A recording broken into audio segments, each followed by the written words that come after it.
नमस्कार। News India 24/7 के इस खास कार्यक्रम में आपका स्वागत है।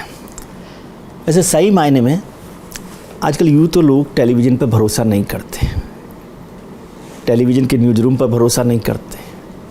और क्यों करें भरोसा अगर आपको टेलीविज़न के न्यूज़ रूम में खबर मिले कि अचानक हिंदुस्तान से कुतुब मीनार गायब हो गई है। अचानक हिंदुस्तान की आबादी का 20 करोड़ आबादी का एक बड़ा हिस्सा गायब हो गया है, वैनिश हो गया। आप पूछ रहे होंगे कहाँ है। पहला सवाल ये होगा कौन गायब हो गया, कहाँ गायब हो गया। अगर ये बात होने लगे तो फिर तो भरोसा करना मुश्किल होता। लेकिन हिंदुस्तान की एक दमदार, ईमानदार, सख्त और अनुभवी आवाज़ इस पर कुछ बोले, इस पर कुछ लिखे तो लगता है कि कुछ हो रहा है, कुछ बात है। कुछ बात वो है जो दिख नहीं रही, कुछ बात वो है जो महसूस हो रही है, कुछ बात ऐसी है जो शायद कहीं नहीं जा रही। ऐसी एक किताब आई हिंदुस्तान में अभी, द मुस्लिम वैनिशेस। बहुत ख़तरनाक टाइटल है यदि आप इसको समझें तो और पढ़ें तो। लेकिन इसमें एक बहुत खूबसूरती है कि ये किताब प्ले है, एक नाटक है। हालांकि मैं समझता हूँ कि नाटक और ज़िंदगी में बहुत बारीक फ़र्क होता है। कभी कभी हम ज़िंदगी में नाटक खेलते हैं, कभी कभी नाटक में ज़िंदगी देखते हैं।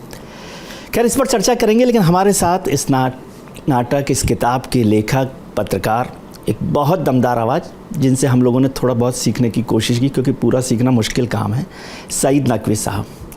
नकवी साहब हमारे साथ हैं, बहुत बहुत स्वागत है सर।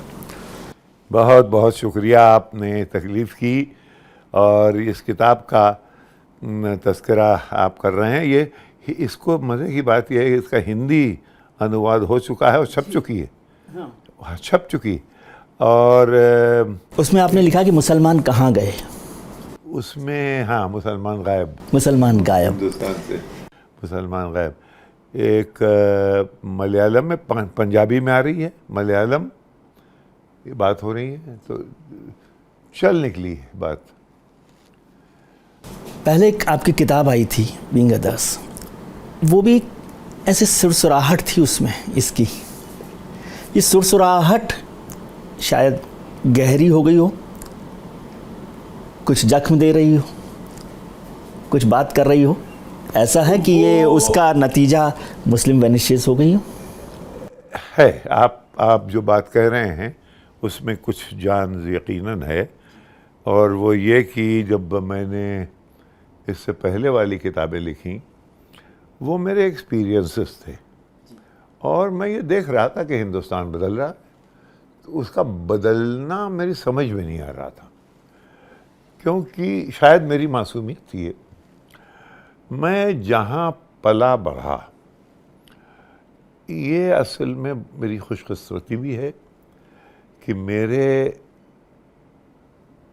मेरी विचारधारा के और मेरे बैकग्राउंड के जितने और लोग इस उम्र के हैं, मेरे हम असर, उनका दो एक्सपीरियंस नहीं रहे।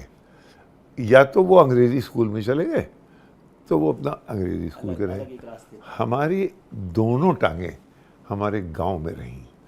तो हम ज़ुबान तो सीख गए, रोटी रोज़ी की ज़ुबान तो हमारी अंग्रेज़ी हो गई, लेकिन हमारा घर वही रहा। रायबरेली में, रायबरेली के पास ऊंचाहार रेलवे स्टेशन है और मुस्तफ़ाबाद कस्बा है।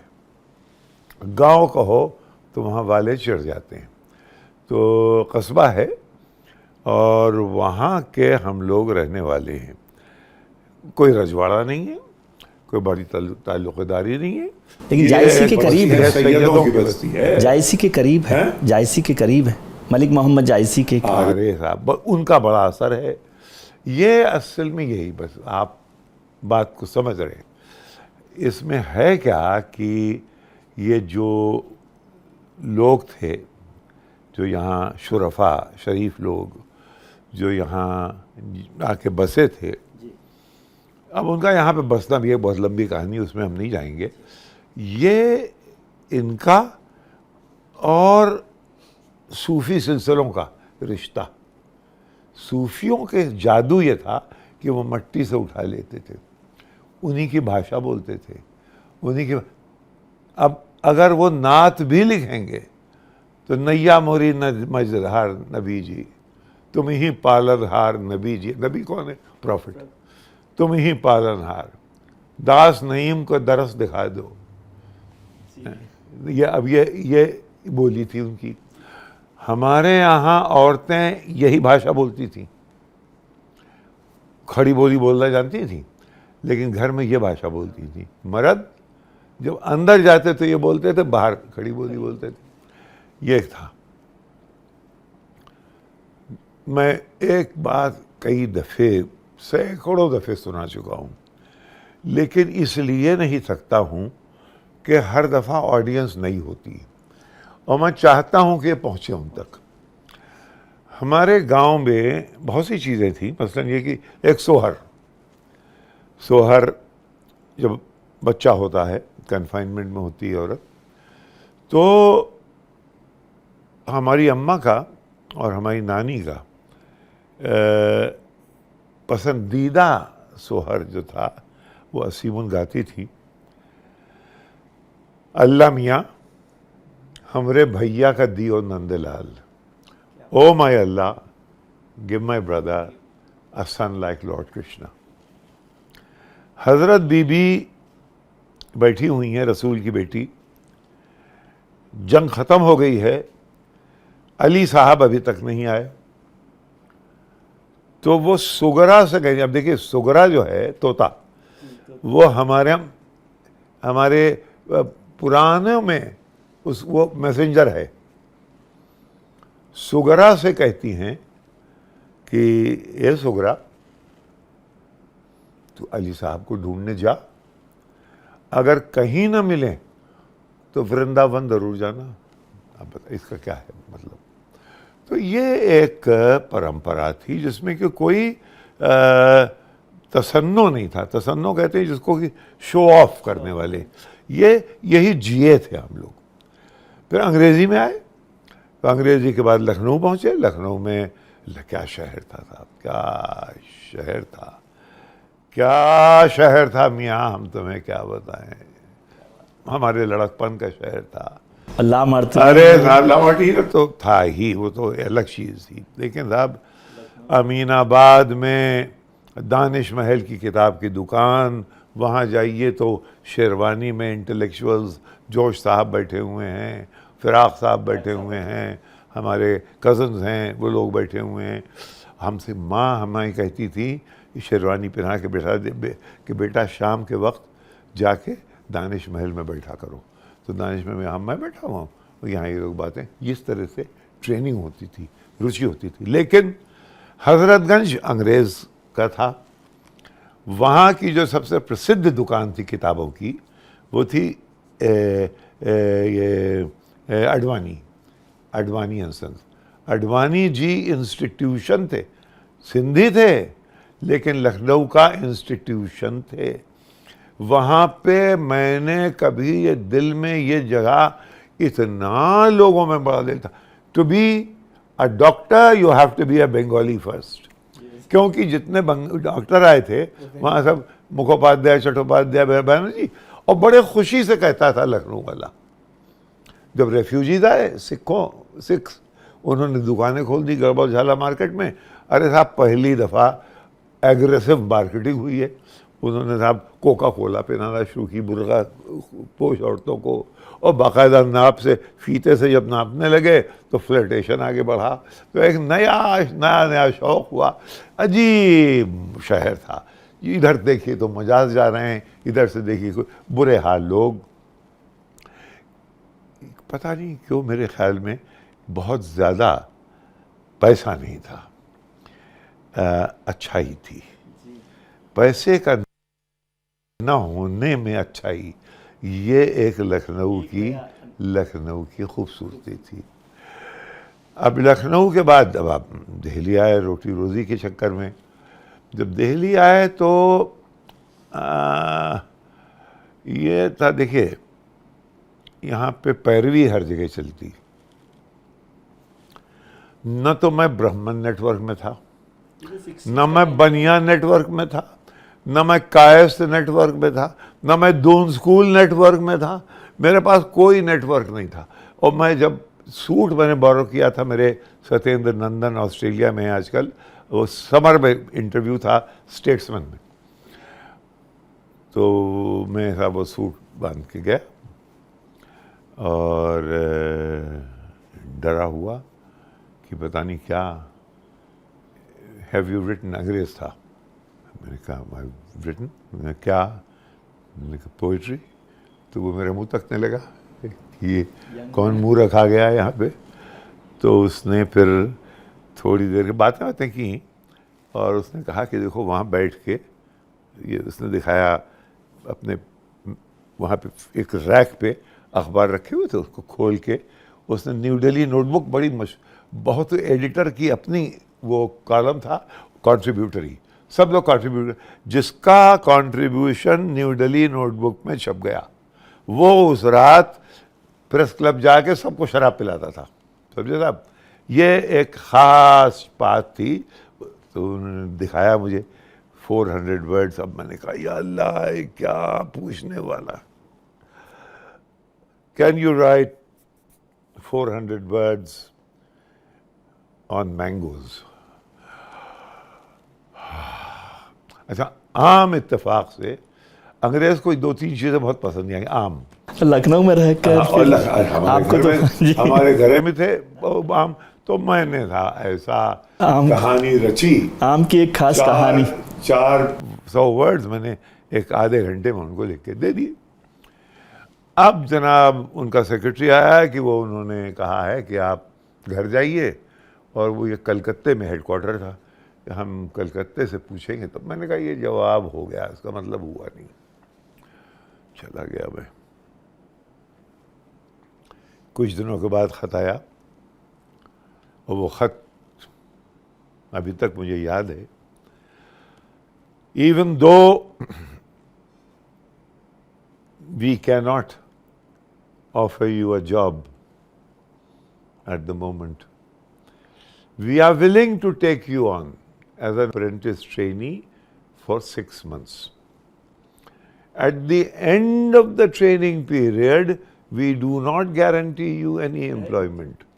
But, अब देखिए वो अंग्रेजों की टे थी उन दौरान में, स्टेट्समैन लाजवाब, जैसे लखनऊ था वैसे ही स्टेट्समैन, ऐसा अखबार नहीं था। अंग्रेजों ने कुछ अच्छी चीज़ें बनाई थी, उनमें से स्टेट्समैन था। तो even though you will not get employment, you will find the training, it will stand you in good stead in finding work elsewhere. यानी हमारे साथ तुम 6 महीने करोगे और अच्छी जगह मिल जाएगी, कहोगे स्टेट्समैन ने काम किया, नौकरी मिल जाएगी होती। However, we are willing to take you, give you a pocket money. बताइए क्या थी पॉकेट मनी, क्या थी? अंदाज़ा लगाइए। 300 रुपये। 300 रुपये लेके मैं, मेरे एक दोस्त थे सक्सेना, जिसमें हिंदुस्तान टाइम्स का ऑफिस भी पास ही था। मैं गया, मैंने कहा यार ये क्या 300 यार, इससे तो एयर इंडिया में 700 दे रहे थे यार। ये तो हम कहने लगे कि तुम एयर इंडिया और स्टेट्समैन में क्या कंपैरिजन। हमने कहा यार हमें बाहर जाना है, यहाँ पे फॉरेन कॉरेस्पॉन्डेंट होके बाहर जाएंगे, वहाँ पे हम फ्लाइट पर्सर बन के बाहर जाएंगे। तो वो 700 दे रहे हैं। वो कहने लगे Saeed, you are on to the best newspaper job in the world. साहब ये हुआ। अब मैं सुनिए, अब ये जो कम्युनलिज्म में सुनता हूँ, देखता हूँ, तो मेरी आंखों में आंसू आ जाते हैं। ये 60 की बात है, 65, 1966। 5 लोगों ने मेरी ज़िंदगी में मतलब, मैं अच्छी जगह पहुंचा। मैंने साहब 110 मुल्कों में कौन गया है जर्नलिज्म करने, हर तरह का जर्नलिज्म मैंने किया और हर जगह मेरी सराहा गया। 5 पंजाबी, हिंदू, 1 मारवाड़ी, 1 कश्मीरी पंडित, 1 मुसलमान नहीं। इसलिए नहीं कि वो करना नहीं चाहते थे, इसलिए कि उन दिनों में और अब तक उन पोजीशंस में मुसलमान नहीं थे कि वो किसी पे बड़ा फेवर कर सके। अगर थे एक आध तो वो गुरेज करते थे आपकी मदद करने से, क्योंकि उससे उनके सेकुलर क्रीडेंशियल्स कहीं कॉम्प्रोमाइज ना हो जाएं।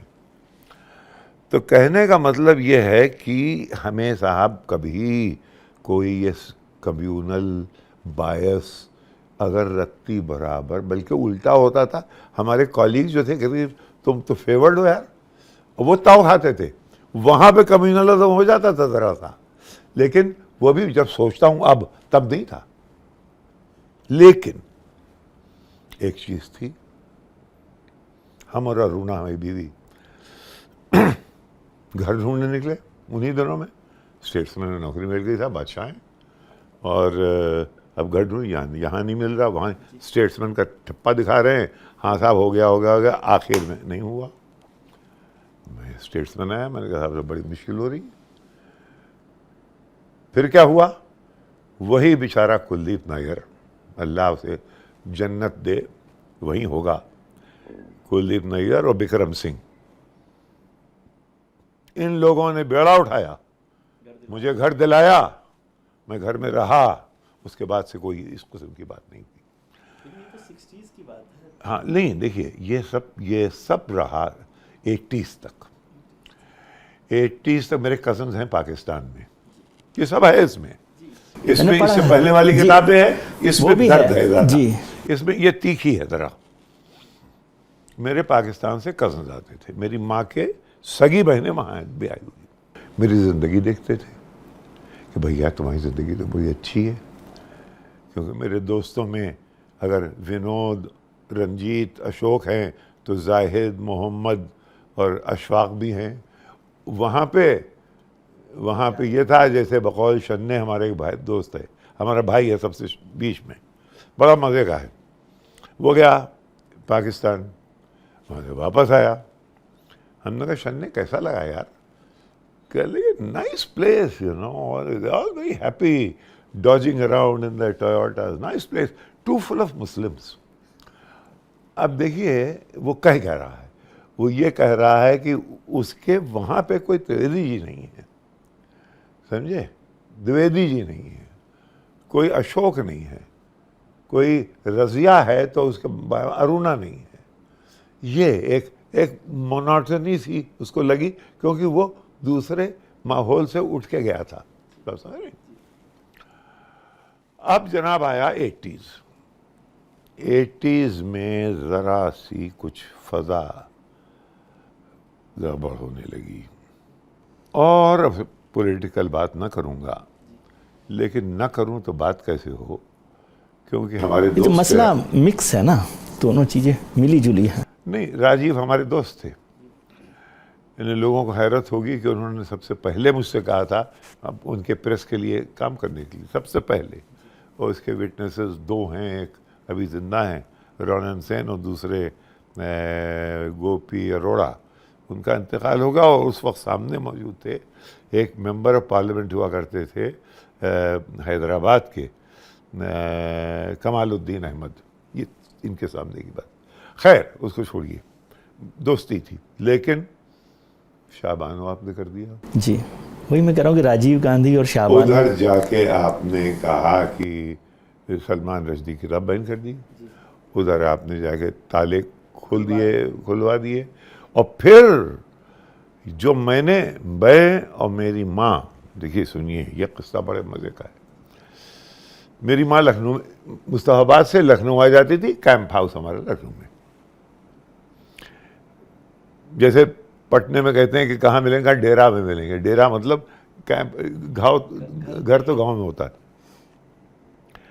तो वहाँ रहती थी। हमें जाना था, शिलान्यास हो रही थी, मुझे जाना था, तो मेरी वालदा को ये हुआ कि सैयदैन आएगा यहाँ और यहाँ से चला जाएगा एक दिन में, तो इसके साथ मैं भी, बहुत ही जिंदा दिल थी, तस्वीर यहाँ लगी हुई है उनकी, बहुत ही जिंदा दिल खातून थी।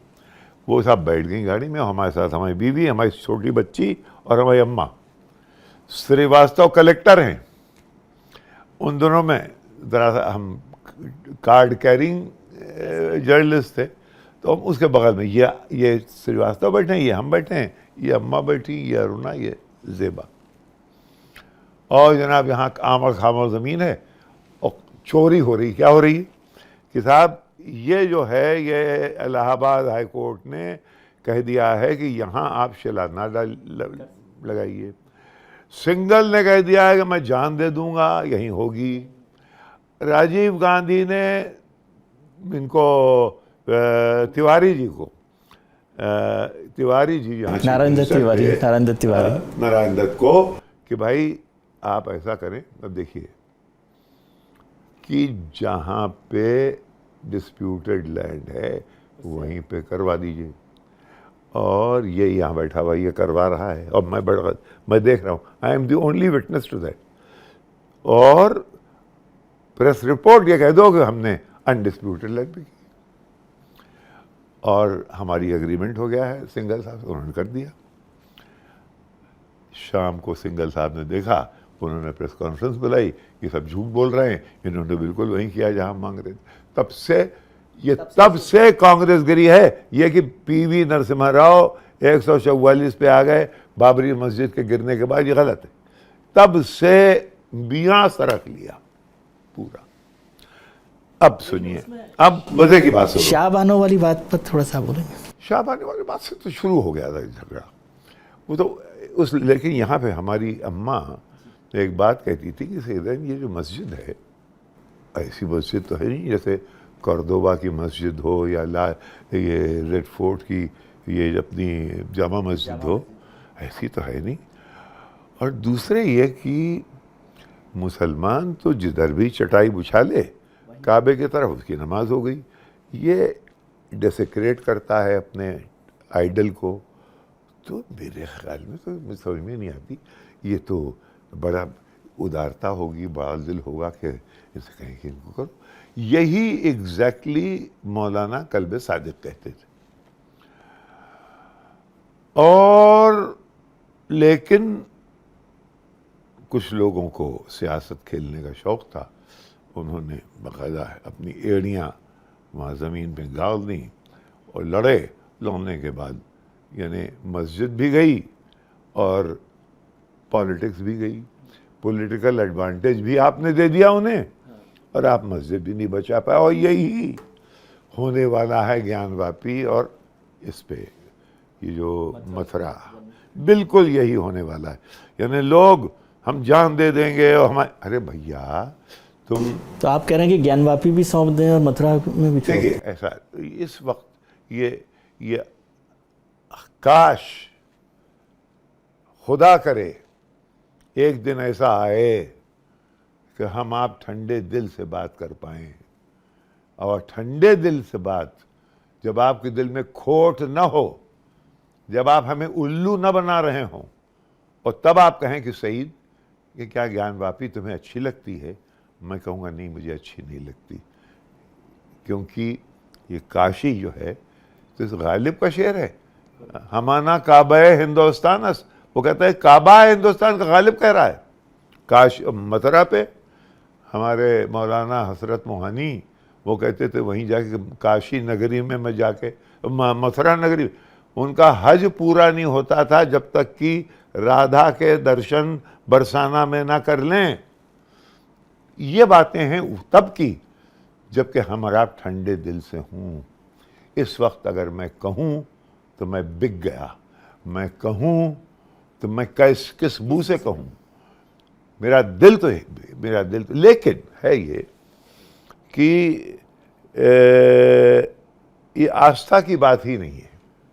अगर आस्था की बात होती तो दोस्त ले जाओ, तुम्हारी ही है। लेकिन तुम दरअसल हमारे साथ शरारत कर रहे हो, तुम पॉलिटिकल बात कर रहे हो, पॉलिटिक्स है इसमें।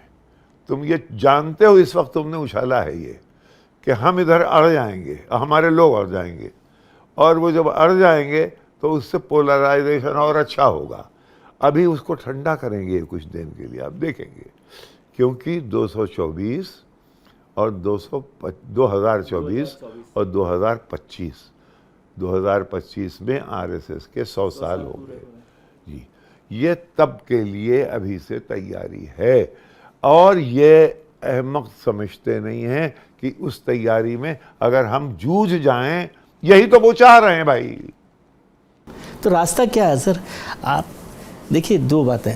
नकवी साहब ने रास्ते बंद हैं सब, रास्ते बंद हैं सब, कूचे कातिल के सिवा। ऐसा घेरे में लिया है मियाँ तुमने कि रास्ते नहीं दिख रहे। रास्ता यही है कि तुम रास्ता छोड़ दो।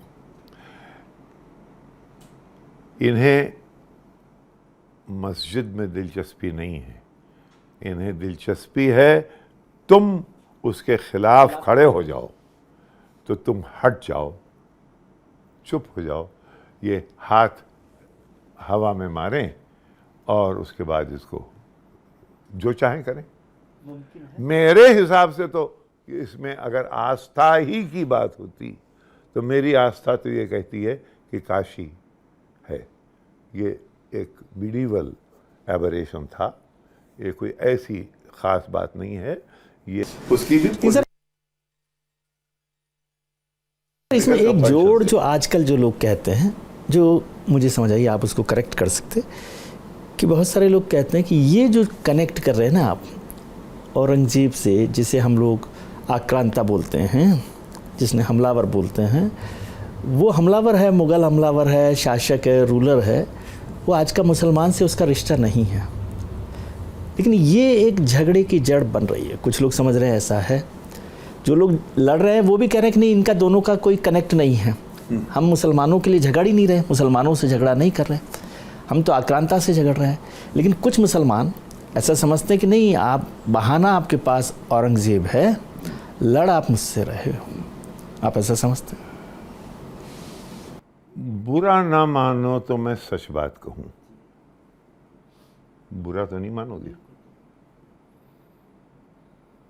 Communalism is a political project, ये पॉलिटिकल प्रोजेक्ट है।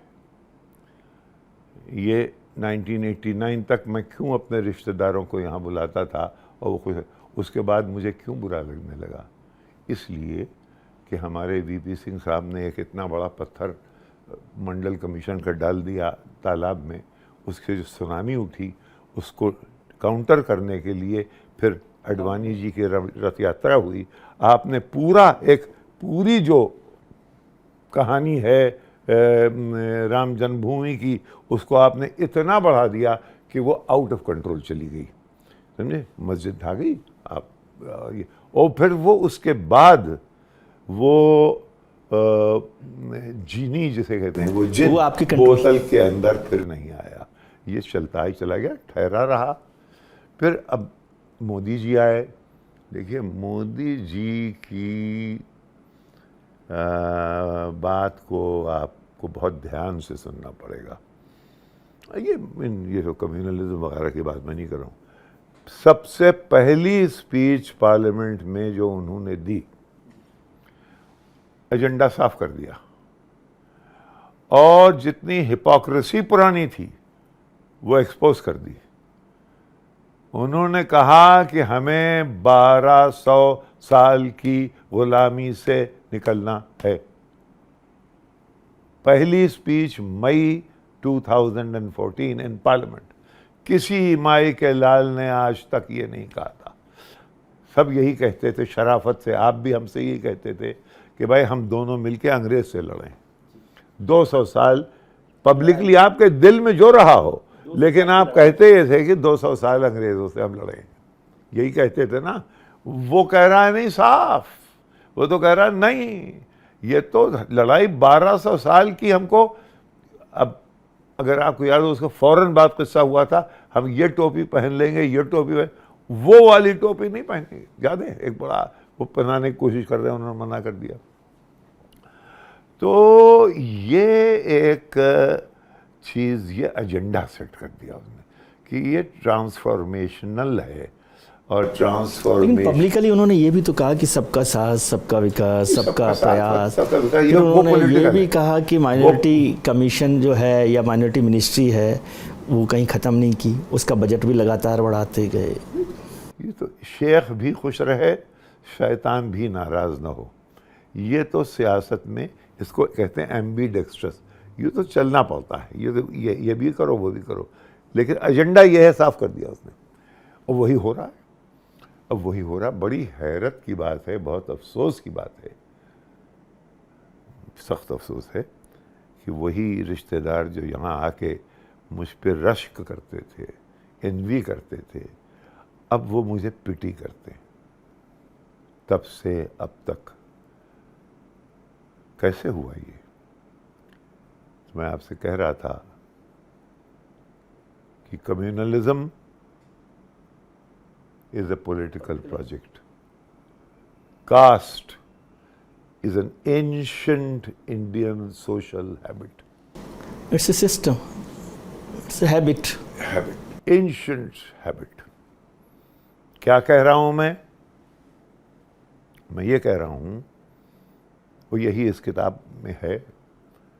मैं ये कह रहा हूं कि अभी हाल में 1 महीना भर पहले इशिता बरवा ने एक प्रोग्राम किया NDTV पे, प्राइम टाइम पे। वो प्रोग्राम ये था कि पहला सीन है जबकि रायबरेली हमारे इलाके में कुछ ऊंचे वर्ग के लड़कों ने एक नीचे वर्ग के लड़के को घेरा और उसकी पिटाई की किसी वजह से। फिर जो इनका सरगना था उसने अपना चप्पल उतारी और पांव सामने फैला दिया, कहा भी तुम इसको चाटो। इसीलिए मैं कह रहा हूँ जो बात कड़वी बातें हैं ये सुन लो। अब यह इत्तेफाक की बात ये कि आजकल वीडियो आ गए, अब वो वीडियो चल रहा है, वो लड़का जो है घूम घूम के पाँव चाट रहा है। इन्होंने ये सोचा था कि आपस में सर्कुलेट करेंगे कि देखो ये हमने ऐसे ट्रीट किया, और वो तमाम जगह फैल गया, आपके पास आ गया, इशिता के पास आ गया, उसने प्रोग्राम में डाल दिया। अच्छा साहब, नंबर 2 दूसरा है, एक सर्कल है मंदिर के बाहर चौक से बना हुआ, उसमें एक साहब पतलून पहने हुए औंधे लेटे हुए हैं, यानी वो साष्टांग नहीं कर रहे हैं लेकिन वो औंधे लेटे हुए हैं, और वो एक आदमी उनकी गर्दन पकड़े हुए और नाक रगड़ रहा है, कहते बस इसी पे तुम नाक रगड़ते रहो दिन भर। अब वो नाक रगड़ रहा है, वो तस्वीर है, वो इसी तरह वो भी दिखा दी। तीसरा, लड़की एक थाली ली हुई है, थाली लेके आई है, मंदिर में उसको धक्का दे रहा है कि तुम यहाँ नहीं आ सकती क्योंकि तुम ठीक नहीं हो। अब आपने जनाब लोगों के अंदर थोड़ा सा गुरूर पैदा कर दिया, आपने रिजर्वेशन भी कर दिया, तो वो ज़रा सा ऊंचा हुआ, जब वो ऊंचा हुआ तो दूल्हा बना, जब दूल्हा बना तो घोड़े पे बैठा, जब घोड़े पे बैठ के वो गांव गया, तो जब गांव गया तो उस गांव वाले ने रोका और दुल्हन के सामने उसकी पिटाई की, घोड़े की पिटाई की, और कहा आइंदा इस तरह से ना आना यहाँ पे। इस तरह से पूरी वो सीरियल में देख रहा हूँ, मैं ये सोच रहा हूँ कि यार ये अब कल फिर उसको फॉलोअप होगा, वो नहीं हुआ। हमने कहा हर चीज़ का तो यहाँ पे 6 लोगों को बुला के डिस्कशन हो जाता है, इस पर किसी एक इशू पे डिस्कशन नहीं हुआ, ये क्या मामला है? ये तो सब बड़े दिलचस्प बातें हैं, क्यों नहीं हुआ?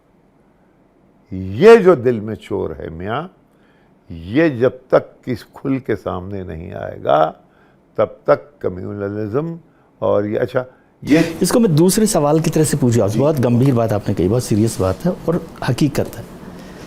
ये सब हो रहा है, वो सब लोग एक रिलीजन के लोग हैं, अपर कास्ट है, लोअर कास्ट है, दलित है, उसके बीच हो रहा है।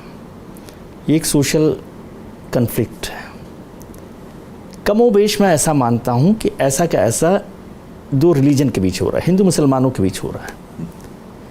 तो इसको जो हिंदू मुसलमान के बीच हो रहा है ऐसा कैसा मान लीजिए जो आप कह रहे हैं, और एक अपर कास्ट और दलित में हो रहा है, ये दोनों कन्फ्लिक्ट को हम एक तरीके से सोशल प्रॉब्लम की तरह से क्यों नहीं देखते?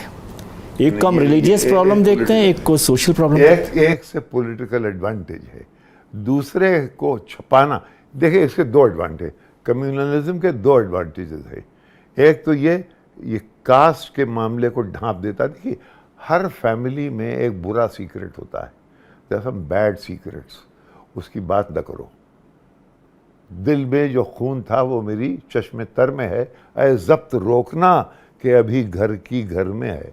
हमारे यहाँ एक्सप्रेशन है घर की घर में रखो, तो घर की घर में है। हमारे घरों में बहुत बुरे बुरे न जाने क्या क्या, यार इसकी बात ना करना।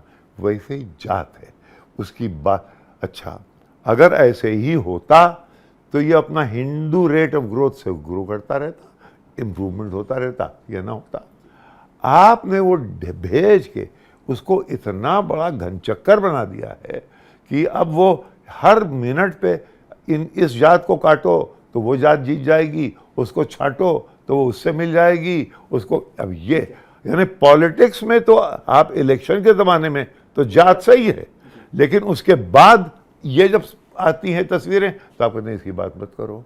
ये जो है, ये जो दोगलापन है, इसको हमें ख़त्म करना पड़ेगा। और यही, बल्कि ये मैं इसीलिए लाया था ये आपको दिखाने के लिए। अगर कहिए तो मैं आपको दिखा दूं। देखिए, हिंदुस्तान में कम्युनलिज्म, देख रहे हो पंडित? दिख रहे हैं। श्रीनगर, दिल्ली, पाकिस्तान, इंडिया, मुस्लिम, हिंदू, ये एक कॉम्प्लेक्स ऑफ इश्यूज हैं। इस लाइन में से किसी एक लाइन को आप टच करिए, दोनों लाइनें उससे मुतासर होगी। जो ये कहता है कि मैं श्रीनगर जाके सॉल्व कर दूंगा मसले को, वो झूठ बोलता है। इसको यहाँ बात करना पड़ेगी। जैसे ही आप इससे बात करेंगे, यहाँ का कम्युनल टेम्परेचर नीचे होने लगेगा। जब कम्युनल टेम्परेचर नीचे होने लगेगा तो जो हिंदू कंसोलिडेशन के दो रुख हैं, एक तो कास्ट को ढांपो, दूसरे हिंदू को संगठित करो, ये दोनों डिले हो जाएंगे, डीरेल हो जाएंगे। पाकिस्तान इंडिया का टेंशन ज़रूरी है। यानी ये बीफ पे लिंचिंग हो जाए, या लव जिहाद हो जाए, या हिजाब पे झगड़ा हो जाए, या घर वापसी हो जाए, इनसे सुनो, इनसे जो है ये टेम्परेचर रहता है। लेकिन जब ये टेम्परेचर, जब ये कम्युनलिज्म नेशनलिज्म से टाई होता है, तब जब बालाकोट करना पड़ता है आपको, तब जाके 2019 का नतीजा बनता है। लेकिन इसमें एक चीज़ मैं सवाल आपसे जोड़ना चाहता हूँ। ये ट्रायंगल बेहद खूबसूरत तरीके से आपने बनाया, जोड़ा, लेकिन क्या आप भी इस सारे सिस्टम को ऐसे ही समझते हैं?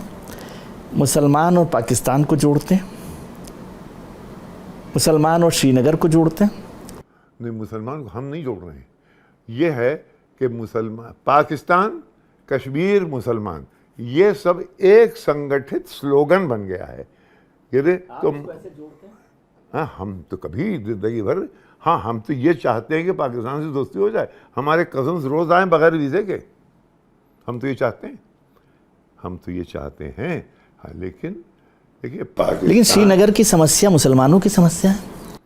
नहीं, श्रीनगर की समस्या का सवाल नहीं है। जब आप इश्यूज उठाते हैं तो उसमें terrorism, Kashmir, Pakistan inspired, Indian Muslims, एक लड़के आपने 20 पकड़ लिए। इस वक्त कोई 11,000 बच्चे जेलों में बंद हैं, ट्रायल नहीं हुआ है अभी तक, वो सब इन्हीं किस्सों में। तो ये जो है, लेकिन ऐसे तो 1 लाख बच्चे होंगे जिनका ट्रायल नहीं हुआ, अंडर ट्रायल हिंदुस्तान की जेल में। वो मुसलमान भी होंगे, वो हिंदू भी होंगे, वो दलित भी होंगे। ऐसा आप चेक करें, आप चेक करें, नहीं आप चेक क्योंकि करें। अंडर ट्रायल जो एनसीआरबी का जो वो है, मेरी आपकी शर्त हो गई है जी, कि उसमें ज्यादातर आपको मुसलमान दिखाई देंगे। हाँ, ये अंडर ट्रायल जो है वो है, हमने आंकड़े देखे। तो अच्छा, अब देखिए दूसरा है, इसके बाद ये है कास्ट पिरामिड, ब्राह्मण, क्षत्रिय, वैश्य, ये वो। सईद नकवी को तो आपने इसमें रखा ही नहीं, हम तो मले चैम्बार हैं, ठीक है। अब इसको आपने एक्सपोज कर दिया western notions of democracy, upward mobility, social justice. अब ये ऐसे ऐसे ऐसे सोचने लगा। इसको बैलेंस करने का ये दूसरा ट्रायंगल है, आप ये कह रहे हैं। मैं ये किताब में क्या किया है कि मैंने इसको गायब कर दिया है, ये गायब है, अब आप इससे निपटिए। ये तो ज़्यादा मुश्किल काम है ना, ये ज़्यादा मुश्किल काम ये है। इसीलिए ये कि एक इमेजिनरी मैंने आप, क्योंकि लोग मान नहीं रहे थे, लोग समझ नहीं रहे थे कि भाई ये क्या हो रहा है, वो मैं समझा नहीं पा रहा था।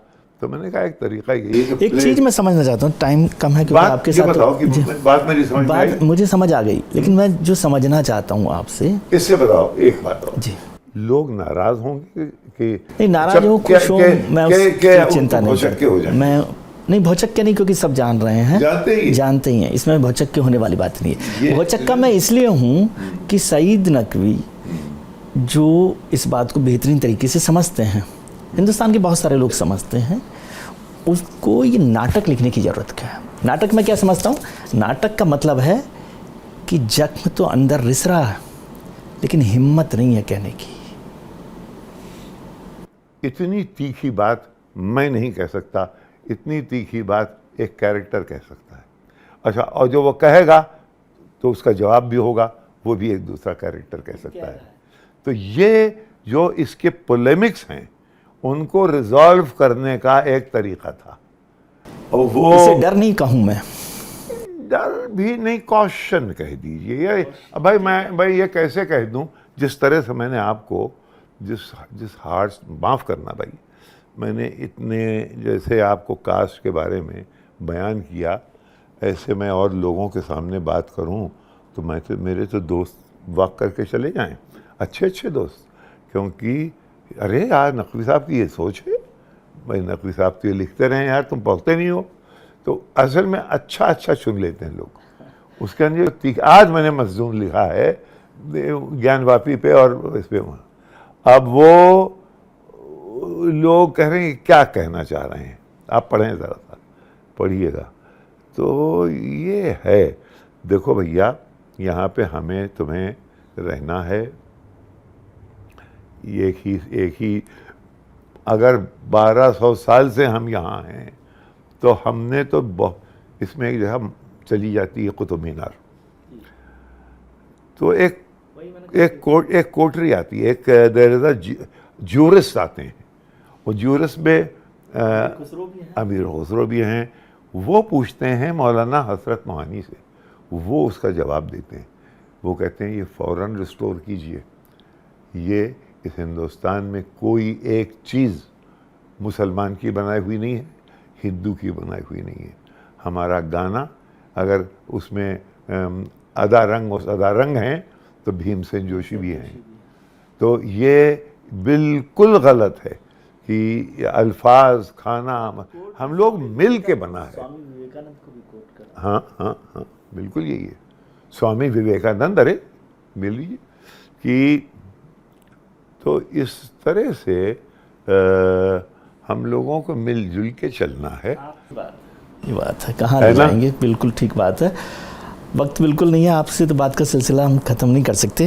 ये भले ही प्ले हो, न्यूज रूम हो, लेकिन मैं किसी हालत में नहीं चाहता कि हिंदुस्तान की 200 मिलियन या 20 करोड़ मुसलमान कहीं गायब हों और कुतुब मीनार कहीं गायब नहीं हो रही है ना, यहीं सब लोग रहेंगे। लेकिन समझ लें, लेकिन समझ लो पहले, बहुत सी चीज़ें बहुत कड़वी हैं, उस कड़वे घूंट को पी लो, तब एकदम से तुम देखोगे रंग तुम्हारा नीला पड़ जाएगा। लेकिन वो तो भगवान कृष्ण का रंग है भाई, तुम साफ हो जाओगे, तुम्हें मुक्ति मिल जाएगी, समझे? ये है, तो विश्वनाथ की तरह से नीलकंठ बन जाइए ना। चलिए सर, बहुत बहुत शुक्रिया आपको, आपसे तो बहुत बातें कर सकते हैं, लेकिन बहुत अच्छा लगा, बहुत शुक्रिया। साफ बात है, और किताब ऐसी है जो बहुत सच जानना चाहते हो, ये सबके लिए नहीं है किताब, जिनकी हिम्मत सच जानने की हो वो इस किताब को पढ़ें, ये मैं वार्निंग के साथ कह रहा हूँ। भले ही सईद नकवी साहब ने प्ले लिखा हो, लेकिन जख्म जो है ना रिस रहे हैं, ध्यान रखिएगा। बहुत शुक्रिया sir, thank you. Thank you very much.